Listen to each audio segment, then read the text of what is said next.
हे उदाहरण समजण्यासाठी यापेक्षा सोपी ट्रिक असू शकत नाही मित्रांनो।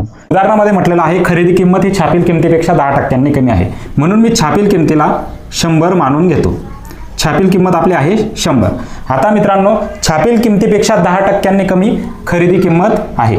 10% कमी म्हणजे काय, किती असेल ती 90 असेल। आता मित्रांनो पुढे म्हटलेलं आहे विक्री किंमत जी आहे ती छापील किमतीपेक्षा 10% जास्त आहे। छापील किमतीपेक्षा 10% जास्त म्हणजे किती असेल ती, याच्यामध्ये 10 मिक्स केल्यावर तुम्हाला मिळतो 110। आता मित्रांनो माझा प्रश्न असा आहे खरेदी किंमत 90 असताना विक्री किंमत ही 110 आहे, म्हणजे प्रॉफिट कितीचा झालेला आहे 20चा झालेला आहे। म्हणजे मी इकडे लिहितो खरेदी आणि इकडे लिहितो नफा।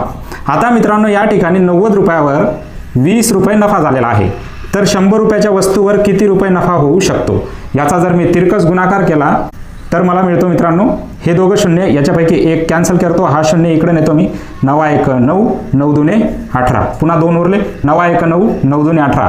हे अशाच पद्धतीने चालू राहणार आहे, म्हणून आपलं उत्तर आहे 22.22। ट्रिक कशी वाटली ते सांगा मित्रांनो। एक प्रश्न तुम्हाला दिलेला आहे तो सोडवा।